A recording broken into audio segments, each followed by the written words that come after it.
Hello students, I am Omkar Mugdum, Fish Department, Gopalakrishnan Gokhale College, Kolhapur. This is our BSc second year lecture. In this chapter, we will see paper number 8, that is Waves and Optics second. This paper contains total 2 units, Unit 3 and Unit 4. In Unit 3, there are 3 chapters, and in Unit 4, there are 2 chapters. Okay, so we will start the Unit 3 chapter number first, cardinal point, in this lecture. Before starting this chapter, we will see what are the points or syllabus for this chapter. So points are introduction, cardinal points, definition of an optical system, graphical construction of image using cardinal points, Newton's formula, relation between F1 and F2 of any optical system, relation between lateral, axial and angular magnification, solved. Okay, these are the points which we will study in this chapter. So let's start our chapter, cardinal points. So our first point will be introduction. In introduction, बघा काय लिहिलं इथं, there are 6 very important points with respect to a coaxial lens system or thick lens called cardinal points. बघा आता जेव्हा आपण दोन lenses, lens म्हणजे कुठला, कॉन्व्हेक्स लेन्स, कॉन्केव्ह लेन्स, ह्या लेन्सेस जेव्हा कॉम्बिनेशनमध्ये जोडतात, म्हणजे दोन लेन्स एकत्र करून जोडतात, तेव्हा त्याला कोएक्झियल लेन्स ऑफ सिस्टीम म्हणतात. त्या केसमध्ये काय होते, ती जी बनणारी लेन्स आहे त्याला थिक लेन्स पण म्हणतात, म्हणजे जाड बनते ती, दोन्हीचं कॉम्बिनेशन असल्यामुळं. त्या केसमध्ये 6 इम्पॉर्टंट पॉईंट आपण कन्सिडर करतोय, त्याला आपण कार्डिनल पॉईंट्स असं नाव दिलेलं आहे. आता हे कार्डिनल पॉईंट कुठले कुठले आहेत, तर 2 असतात, ते प्रिन्सिपल पॉईंट्स असतात, म्हणजेच काय त्यांना आपण P1 P2 डिनोट करतोय. त्यानंतर 2 फोकल पॉईंट असतात, F1 F2 डिनोट करतोय. त्यानंतर 2 नोडल पॉईंट असतात, N1 आणि N2 वाले.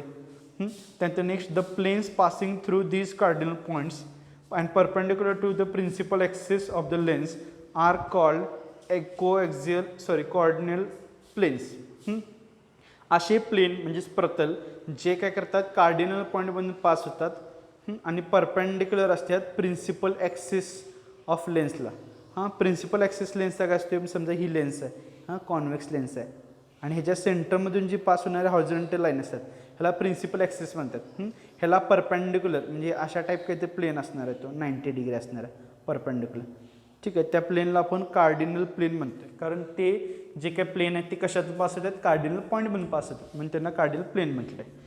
नेक्स्ट म्हटलं का, the formation can be studied by considering the refraction of rays. आता हे जे काही इमेज ह्या केसमध्ये जी फॉर्म होणार आहे कॉम्बिनेशन केल्यानंतर, ती इमेजचं स्टडी करण्यासाठी आपण रिफ्रॅक्शन ऑफ रे कन्सिडर करणार आहे. Starting from one object at various refracting surface of lens surface system. Refraction म्हणजे काय, जेव्हा मीडियम चेंज होते तेव्हा एका मीडियममधून दुसऱ्या मीडियम जाताना लाईट काय त्या बेंड होत्या टुवर्ड्स द नॉर्मल, त्याला रिफ्रॅक्शन म्हणतो आपण. आता इथं कधी ही लेन्स असते ना, म्हणजे समजा ही लेन्स आहे, सिम्पल कॉन्व्हेक्स लेन्स आहे, इथून समजा लाईट आली तर इथं काय झालं, रेअर मीडियममध्ये होती ती, त्यात आता लेन्समध्ये गेल्यानंतर ती डेन्सर मिळते, म्हणजे त्याचा थोडीशी डायरेक्शन बदलली. परत आता डेन्सरमधून परत रेअरमध्ये जाताना थोडी आणि डायरेक्शन बदलणार. म्हणजे अशा प्रकारे जे काही रिफ्रॅक्टिंग सरफेस असतात, म्हणजे हा झाला किंवा हा झाला, हे जे 2 सरफेस आहेत तिथून काय होणार आहे, तिथं रिफ्रॅक्शन लाईट होणार आहे, रिफ्रॅक्शनचं लाईटचं होणार आहे. ठीक आहे, but generally the microscopes, telescope and other instrument employ combination of lens to avoid minimize lens aberration. आता जनरली म्हणजे सिंगल लेन्सचा वापर न करता कॉम्बिनेशन ऑफ लेन्स वापरले जाते. मायक्रोस्कोप आपण यूज करतो आहे लॅबमध्ये, ते टेलिस्कोप आपण स्टार्स वगैरे बघण्यासाठी वापरतो आहे. त्यानंतर अदर ऑप्टिकल इन्स्ट्रुमेंट, ऑप्टिकल्स म्हणजे काय, सिम्पली लाईटशी रिलेटेड. ऑप्टिक्स म्हणजे लाईटची स्टडी. ठीक आहे, मग लाईटशी रिलेटेड किंवा लाईटचा यूज करून जे काही इन्स्ट्रुमेंट बनवतात त्या सगळ्यांमध्ये कॉम्बिनेशन ऑफ लेन्स वापरले जाते, जेणेकरून ॲब्रेशन म्हणजे काय म्हणजे प्रॉब्लेम्स नाही ते रिड्यूस करण्यासाठी. जास्त कॉम्बिनेशन केल्यानंतर काय होते, लेन्सची आपली जी काय लेन्सची फोकल लेंथ आहे किंवा इतर जे काय मॅग्निफायशिंगची पॉवर आहे ती जास्त इन्क्रीज होते, चांगली मिळते आपल्याला, त्यामुळे कॉम्बिनेशन करतात. Therefore the study of formation of image by considering the refraction at several surface of the lens are become tedious job. Tedious म्हणजे फार अवघड किंवा डोकेदुखी होते ते. जर आपण म्हणजे लेन्सचा एका सरफेसमध्ये रिफ्रॅक्शन झालं, परत दुसऱ्या सरफेसला झालं, हे अशा टाईप असणार आहे. हा एक सरफेस आहे, हा एक सरफेस आहे, हा एक रिफ्रॅक्टिंग सरफेस आहे, त्याच्यापासून समजा रिफ्रॅक्शन झालं, परत इथून इथं आली लाईट, परत इथून पण रिफ्रॅक्शन सरफेस आहे, तिथून एक रिफ्रॅक्शन झालं. म्हणजे नंबर ऑफ रिफ्रॅक्टिंग सरफेस आणि त्याच्यापासून होणारं रिफ्रॅक्शन हे खूप सारं वेगळं असणार आहे. ठीक आहे. आणि त्यामुळं काय होतं इथं बघा, तर सिम्पली आपण कन्सिडर काय करतो इथं, तर हे म्हणजे जर आपण नंबर ऑफ रिफ्रॅक्शनच्या केसेस इथे इन्क्रीज होणार ना, त्यामुळे ते थोडंसं कॉम्प्लिकेटेड होतं. त्यासाठी ते सोपं करण्यासाठी काय केलं इथं, तर फॉर्मेशन ऑफ इमेज जो काय गॉसनं काय केलं इन 1841 त्यानं सजेस्ट काय केलं बघा, द कोऑक्सियल लेन्स सिस्टीम, म्हणजे दोन लेन्सचं कॉम्बिनेशन करायचं सिंगल लेन्सपेक्षा, जेणेकरून ते सोपं वगैरे होईल. हां, आणि त्याच्यामध्ये म्हणजे ते कॉर्डिनल पॉईंट वगैरे त्यामध्ये वापरायचे. ठीक आहे. Suggested can be consider as a single unit, म्हणजे ज्या दोन लेन्सचं कॉम्बिनेशन केले त्या दोन सिंगल लेन्स न मानता त्या दोन्ही एकत्र करून एकच लेन्स आहे किंवा एकच युनिट आहे असं कन्सिडर करायचं. आणि त्यामध्ये काय म्हटलं, using the knowledge of cardinal point of the lens system. आणि ते कसं करता येते दोन्ही युनिट म्हणजे एकच लेन्स कसं कन्सिडर करायचे, ते कार्डिनल पॉईंटचा वापर करून, म्हणजे दोन्ही लेन्सशी मिळून त्याचे कार्डिनल पॉईंट काढायचे आणि ते आपल्याला म्हणजे यूज करायचे पुढं जिथं लागतील तिथं. अशा प्रकारे म्हणजे the image formation can B study very simply, जेणेकरून जो काय स्टडी होणार आहे म्हणजे कोएक्झिल सिस्टीमचा किंवा कॉम्बिनेशन लेन्सेसचं केल्यानंतर ते सोपं जाणार आहे स्टडी करायला. आणि convenient way without considering the refraction at individual reflecting surface lens system. म्हणजे सिंगल लेन्स कन्सिडर किती, प्रत्येक रिफ्लेक्टिंग सरफेसला त्याचं काय ते रिफ्रॅक्शन होणार लाईटचं, मग ते प्रत्येक वेळी कन्सिडर करून बघायला लागणार सगळं. तेच आपण एकच त्या टोटल दोन म्हणजे काय कॉम्बिनेशन केलेलं लेन्सेसचं त्याला एकच युनिट सिंगल युनिट मांडलं, म्हणजे एकच आहे ते सगळं, तर कार्डिनल पॉईंटचा यूज करून, तर ते सोपं जाते आपल्याला अभ्यास करायला. All the distances like object distance म्हणजे त्या लेन्सच्या सेंटरपासून ऑब्जेक्ट जो काय वस्तू आपण ठेवणार आहे, ज्याची इमेज आपल्याला लेन्समधून मिळवायची आहे, त्या ऑब्जेक्टचं डिस्टन्स. इमेज डिस्टन्स म्हणजे लेन्सच्या सेंटरपासून जिथं इमेज बनणार आहे ते डिस्टन्स. त्यानंतर फोकल लेंथ म्हणजे काय असणार आहे, सिम्पली म्हणजे लेंथ त्या इमेज जी मिळते ना आपल्याला त्या लेन्समधून, ती एका ठराविक पॉईंटलाच एकदम शार्प आणि क्लिअर मिळते, त्या पॉईंटला फोकल पॉईंट म्हणतात. म्हणजे ते कसं डिस्टन्स असते आपण पुढं बघणार आहे, पण जस्ट एक तुम्हाला सिम्पल भाषेत मी डेफिनेशन सांगितली. ओके. नेक्स्ट काय म्हटलं आहे बघा, कार्डिनल पॉईंट. त्यानंतर आहे are measured from hypothetical plane. Hypothetical म्हणजे काल्पनिक, हायपोथेटिकल प्लेन, प्रिन्सिपल प्लेन. ॲक्च्युअलमध्ये लेन्सच्या प्रिन्सिपल ॲक्सिसला परपेंडिक्युलर असा कुठला प्लेन आहे का, नाही, आपण कन्सिडर केला आहे तो. कार्डिनल पॉईंट वगैरे आपल्याला कॅल्क्युलेट करायचे आहेत, दोन्ही लेन्स एकत्र आहेत असं म्हणायचं, यासाठी केलेलं आहे ते. Thus the concept of cardinal point is very convenient tool to study the even complicated observation system. म्हणजे आपण एक लेन्सचा वापर करून एखादं इन्स्ट्रुमेंट बनवलं तर ते सेफ आहे, ॲप्लिकेशन मेकॅनिझम त्याचं सिम्पल होणार. पण समजा नंबर ऑफ लेन्स आपण वापरल्या, तिथं नंबर ऑफ लेन्सचं कॉम्बिनेशन केलं, तर त्या केसमध्ये स्टडी करणं म्हणजे कशी लाईट रिफ्रॅक्ट होणार आहे, कसं ॲक्च्युली वर्क होणार आहे, हे फार कॉम्प्लिकेटेड होणार ना. त्यामुळे कार्डिनल पॉईंट ते सोपं करण्याचं काम करणार आहे. ठीक आहे. हे झालं इंट्रोडक्शन या चॅप्टरसाठीचं. नेक्स्ट बघा, cardinal point definition of optical system. म्हणजे कार्डिनल पॉईंट कुठले आहेत, 6 टोटल आहेत ना. 2 प्रिन्सिपल पॉईंट आहेत, 2 फोकल पॉईंट आहेत आणि 2 नोडल पॉईंट आहेत. मग त्यांच्या डेफिनेशन बघा आपण इथं. पहिली बघा, प्रिन्सिपल पॉईंट आणि प्रिन्सिपल प्लेन. आता प्रिन्सिपल पॉईंट आणि प्रिन्सिपल प्लेन काय असते बघा, त्यासाठी इथं कन्सिडरेशन केलं आहे, डायग्राम थ्रू एक्सप्लेन केलेलं आहे. An incident ray OA parallel to the principal axis emerged from the lens system at BF2. आता डायग्राममध्ये बघा हे कुठं आहे. आता बघा, पहिल्यांदा एक इन्सिडेंट रे कन्सिडर केला आहे OA. 1 नाव दिलं आहे त्याला. तो काय केलं आहे म्हटलं इथं, हा जो काय प्रिन्सिपल ॲक्सिस आहे म्हणजे हा ॲक्सिस, ह्याला तो काय आहे, ती इन्सिडेंट रे पॅरलल आहे. आणि हे आता ह्या 2 लेन्स, ही लेन्स आणि ही लेन्स कॉम्बिनेशनमध्ये आहे, म्हणजे मध्ये डिफरन्स वगैरे दिसत असलेला डायग्राममध्ये, ते त्या दोन्ही कंबाईन करून लावलेले आहेत. त्यामुळे ही इन्सिडेंट रे इमर्ज कुठं होत्या, ते ह्या डिरेक्शनला, म्हणजे BF2 इथे इमर्ज होत्या. म्हणजे ही इथं मध्ये टोटल कॉम्बिनेशन सिस्टीम लेन्स आहे आणि इथला OA इन्सिडेंट रे जो आहे तो इथून बाहेर पडतो आहे. हे पहिलं कन्सिडरेशन केलं आहे. ठीक आहे. डायग्राम थ्रू ऑप्टिक्स म्हणजे आपल्याला कळणं सोपं आहे. त्यामुळं मॅक्सिमम रे डायग्रामनं सगळं डिनोट करतात लाईट वगैरे कशी ट्रॅव्हल केली. लाईटला रे म्हणून कन्सिडर करतो आपण. लाईटला वेव्ह आणि रे दोन्ही म्हणजे पार्टिकल दोन्ही नेचर आहे ना. मग लाईट स्ट्रेट लाईनमध्ये ट्रॅव्हल करतात त्यामुळे त्याला त्याचे रे डायग्राम काढतात. रे ऑप्टिक्सनं यूज करून सॉल्व्ह करतात. ओके, मग नेक्स्ट काय म्हटलं बघा, where F2 is a second focal point in the image space. आता जो F2 जिथं इमर्ज होत्या म्हणलं ना लाईट, म्हणजे जिथून बाहेर पडत्या त्या ठिकाणी कुठून बाहेर पडते, इथं BF2 म्हणजे F2 जो पॉईंट आहे ना तो काय तर सेकंड फोकल पॉईंट आहे. F2 focal point second. हां, कुठल्या स्पेसमधला, आता ही लेन्स आहे, ही लेन्सची सिस्टीम आहे टोटल. हां, ही सगळी हिकडं काय असणार आहे, आपला ऑब्जेक्ट असणार आहे म्हणून त्याला ऑब्जेक्ट स्पेस म्हणले. आणि ह्या साईडला आपली इमेज मिळणार आहे म्हणून त्याला इमेज स्पेस म्हणलं. F2 हा काय सेकंड फोकल पॉईंट आहे इमेज स्पेसमधला. जे म्हटलं आहे त्याचं एक्सप्लेनेशन मी तुम्हाला सांगतो. वेन दीज रे 1 and 3 ह्यांना नावं दिलेत बघा. जे O आहे त्याला 1 नाव दिले आणि BF2 आहे त्याला 3 नाव दिले. आपल्या कन्व्हिनियन्ससाठी म्हणजे कळावं त्यासाठी दिले. Are extended to meet each other at H2 each other at H2 and then refraction of a ray at various surfaces in the lens system is equivalent to the single refraction at H2. आता आपण काय केलं बघा, आपल्याला काय करायचं आहे, म्हणजे ती दोन लेन्स न मानतात ती एकच लेन्स ऑफ युनिट आहे वगैरे ते कन्सिडर करून कॅल्क्युलेशन म्हणजे पुढं बघायचं आहे. त्यासाठी त्यांनी काय केलं, ही जी OA होतं ना ती पुढे एक्सटेंड केली. हां, एक्सटेंड कुठेपर्यंत, इथं H2 पर्यंत केली. तसंच हा BF2 आहे ना तो पण काय केला, एक्सटेंड केला आणि कुठंपर्यंत ह्या F2 पर्यंत. म्हणजे लाईट एक प्रकारे ही लेन्स आहे ना, तर लाईट इथून अशी आली आणि इथून एकच रिफ्रॅक्शन झालं. ॲक्च्युली जर तुम्ही भेटला रिअलमध्ये म्हणजे तर कसं होणार, म्हणजे ते दोन लेन्स सेपरेट असत्या तर एक लेन्स आली असती, इथून रिफ्रॅक्शन झालं असतं, परत लाईट पुढे गेली असती, इथून परत रिफ्रॅक्शन असं वगैरे झालं असतं. पण ह्या केसमध्ये आपण तसं कन्सिडर करत नाही. तर आपण सिम्पली काय करतो आहे, तर हे जे काय OA एक्सटेंड केला मी H2 पॉईंटपर्यंत आणि BF2 मागच्या साईडला एक्सटेंड केला H2 पॉईंटपर्यंत, तर आपण काय कन्सिडर करू शकतो की H2 या पॉईंटला एकाच ठिकाणी रिफ्रॅक्शन होतं आहे. हां, म्हणजे जे काय लाईट आहे ते बेंड होत्या. रिफ्रॅक्शन म्हणजे सिम्पली मिडियम चेंज झाल्यानंतर लाईट बेंड होत्या, ते इथं म्हटलेलं आहे. नेक्स्ट काय म्हणलं बघा, then refraction of the ray various surface at the lens is equivalent to the single refraction H2.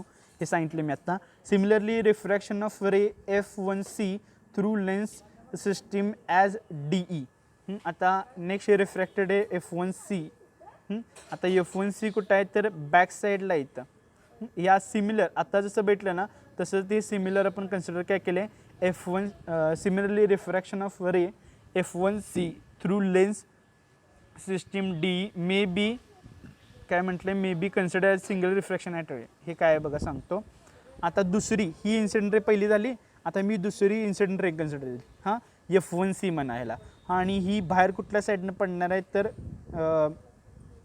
या साईडला म्हणजे इकडं DE इकडच्या साईडला ती बाहेर पडणार आहे. ओके, आता ह्या केसमध्ये पण जर मी ही लाईन एक्सटेंड केली, हां, तर एक्सटेंड करून समजा 2 मिनटं, हां, एक्सटेंड करून मी कुठल्या N1 पॉईंटला आणल्या.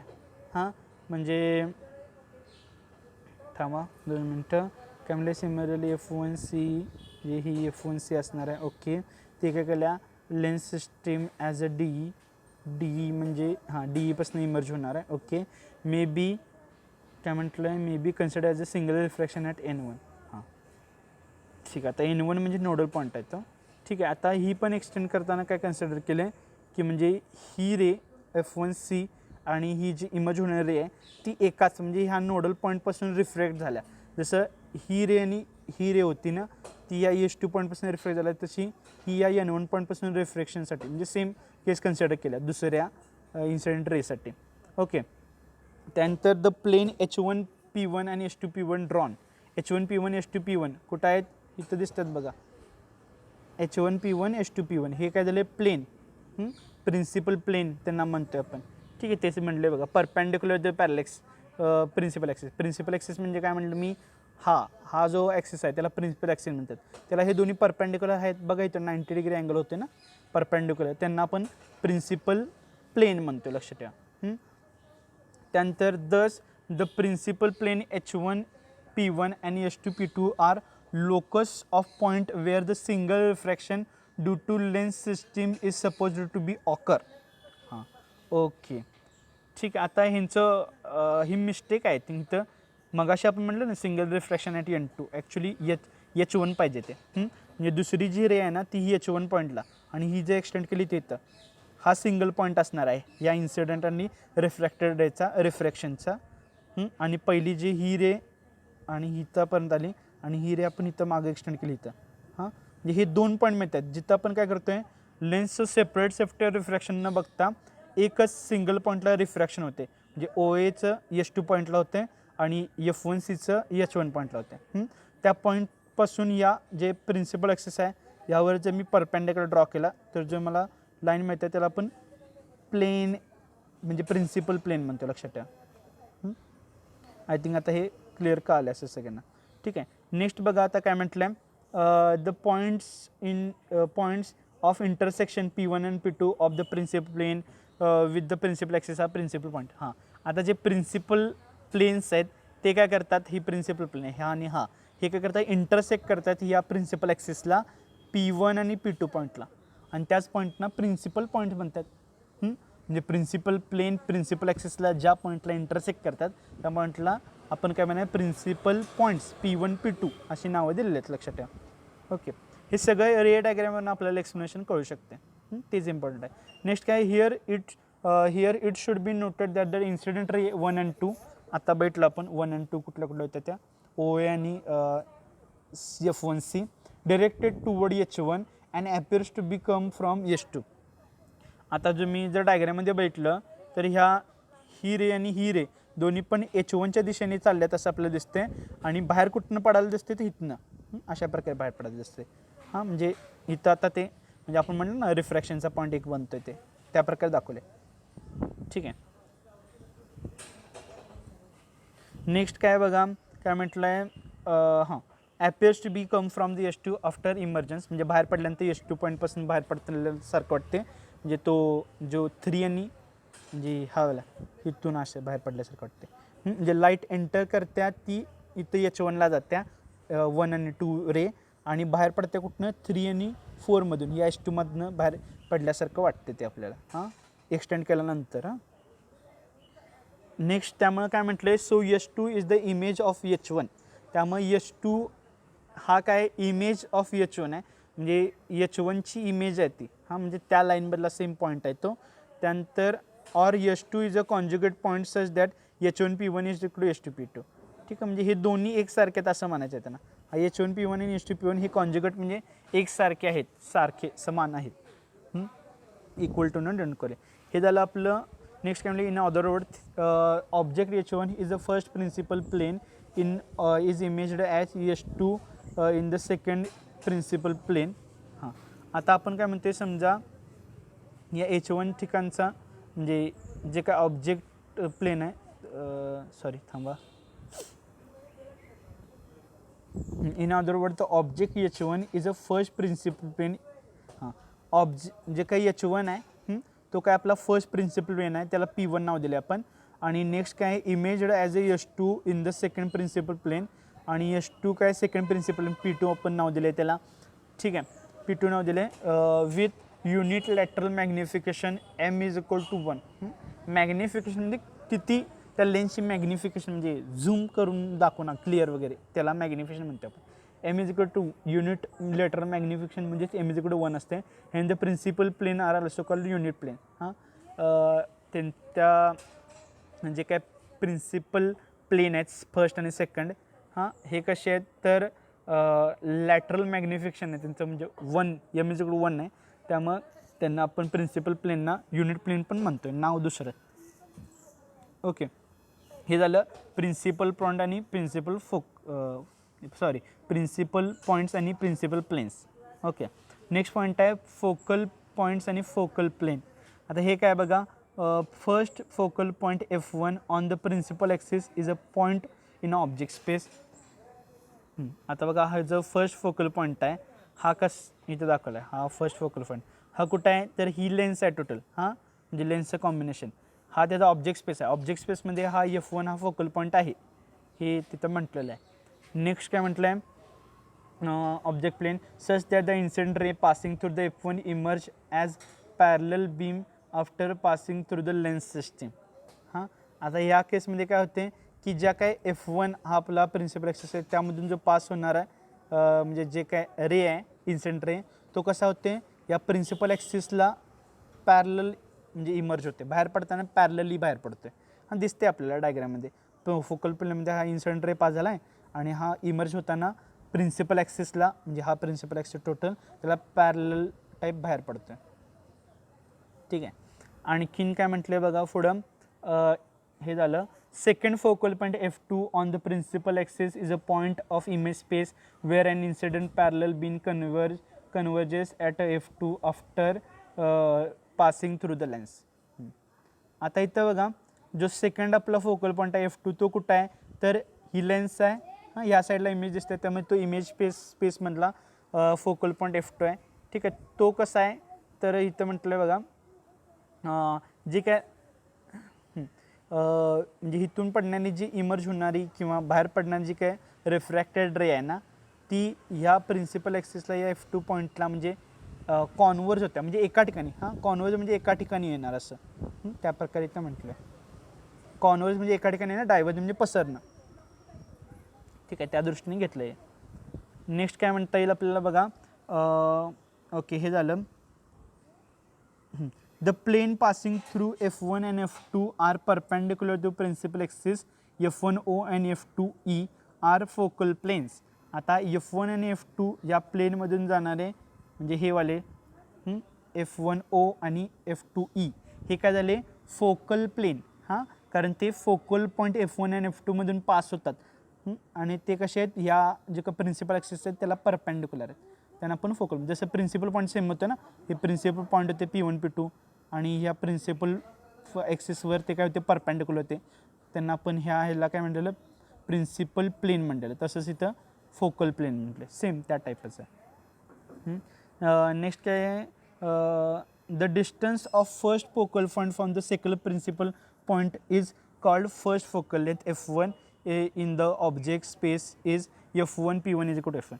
आता पहिली फोकल लेंथ कुठून ते कुठून असणार आहे तर हा जो काय फर्स्ट फोकल पॉईंट आहे F1 ते हा पहिला आपला प्रिन्सिपल फोकस पॉईंट आहे F1 ह्यांच्यातलं डिस्टन्स असणार आहे ना F1 P1 त्याला आपण फर्स्ट फोकल पॉईंट F1 म्हणते. ठीक आहे. सिमिलरली मी ह्या साईडचं पण सांगून टाकतो आत्ताच. F2 हा दुसरा फोकल पॉईंट आहे आणि हा दुसरा प्रिन्सिपल म्हणजे प्रिन्सिपल पॉईंट आहे P2 ह्यांच्यातलं जे काय अंतर असणार आहे त्यांना आपण सेकंड फोकल लेंथ किंवा फोकल लेंथ सेकंड असं म्हणणार आहे. हे आपण प्रॅक्टिकल हे जे बघतो ॲक्च्युली एस वायला तुम्हाला हे प्रॅक्टिकल आहे. हे कार्डिनल पॉईंट फाइंड आउट करायचं हे डायग्राम काढताय तुम्ही स्वतः ॲक्च्युली हा एक्सपेरिमेंट परफॉर्म करतोय आपण. ठीक आहे. त्यानंतर ठीक आहे तेच म्हटले मी जसं दाखवलं distance of the second focal length म्हणजे F2 focal point F2 from the second principal point P2 is called second focal length F2 that is image स्पेसमध्ये असणार आहे ते F2 P2 is equal to F1. हां हे जी काय पहिली focal length आहे ती ऑब्जेक्ट स्पेसमध्ये आहे. ऑब्जेक्ट स्पेस म्हणजे मी सांगितलं हा लेन्स आहे ह्या साईडला आपण ऑब्जेक्ट होतो ना काहीतरी मग त्या साईडला ही पहिली जी काही ही लेंथ आहे ती पहिली ह्या साईडला आहे ऑब्जेक्ट स्पेसमध्ये आणि जी दुसरा फोकल पॉईंट आहे आणि हे ह्यांच्यातलं डिस्टन्स दुसरी फोकल लेंथ आहे ती इमेज स्पेसमध्ये हिकडे इमेज मिळणार आहेत. लेन्समधून लाईट पास केल्यानंतर त्याची काय ती इमेज मिळणार त्याबद्दल बोलतो मी. ठीक आहे. नेक्स्ट आता हा पॉईंट झाला फोकल पॉईंट आणि फोकल प्लेनवाला. नेक्स्ट यातला म्हणजे लास्ट ह्या लेक्चरमधला लास्टचा पॉईंट असणार आहे तो नोडल पॉईंट. हां आपण कार्डिनल पॉईंट 6 आहेत त्यांच्या डेफिनेशन बघाले. ठीक आहे डायग्राम थ्रू वगैरे आपण प्लेन जे काय प्रिन्सिपल पॉईंट प्रिन्सिपल प्लेन भेटलं त्यानंतर फोकल पॉईंट आणि फोकल प्लेन भेटतं. आता लास्टचा त्यातला पण नोडल पॉईंट आणि नोडल प्लेन बघणार आपण काय आहेत बघा. An incident ray G1 N1 directed towards the first nodal point N1 on the axis emerges as parallel to the parallel ray G1 G2 from the lens system where N2 is the second nodal point. आता डायग्राममध्ये दाखवतो बघा मी तुम्हाला हे काय म्हणतात. आता मी या केसमध्ये हे G1 G2 या दोन G1 N1 ही इन्सिडेंट रे कन्सिडर केल्या ती टूवर्ड्स म्हणजे कुठल्या दिशेने चाललं ते N1 पॉईंटच्या दिशेने दिसते आपल्याला. हां आणि त्याची जी काय इमर्ज होणार रे आहे ना म्हणजे बाहेर पडणारी रे लेन्समधून ती कशी आहे ती पण अशीच आहे सेम ह्या G1 N1ला ही G2 N2 पॅरलल आहे आणि ती N2च्या दिशेनं म्हणजे बाहेर पडायला हे तिथं मेन्शन केलं आहे. आणि हे जे काही N1 N2 आहेत ना त्यांनाच नोडल पॉईंट म्हटलं आहे. त्याची खासियत काय त्या पॉईंटची ते इथं मेन्शन केलं आहे बघा. thus the such a conjugate pair of ray the lens system behave like a parallel slab, that is it does not produce any refraction. हां, आता नोडल पॉईंटची खासियत काय असते की त्या पॉईंटला जी काय लाईट इन्सिडेंट होते ना त्याचं रिफ्रॅक्शन होत नाही. म्हणजे ही लाईट अशी आली ना तर म्हणजे ही टोटल लेन्स सिस्टीम आहे, ही लाईट अशी आली ना तर सेम म्हणजे ही तर अशीच बाहेर पडणार आहे, लक्षात ठेवा. म्हणजे त्याचं रिफ्रॅक्शन होत नाही.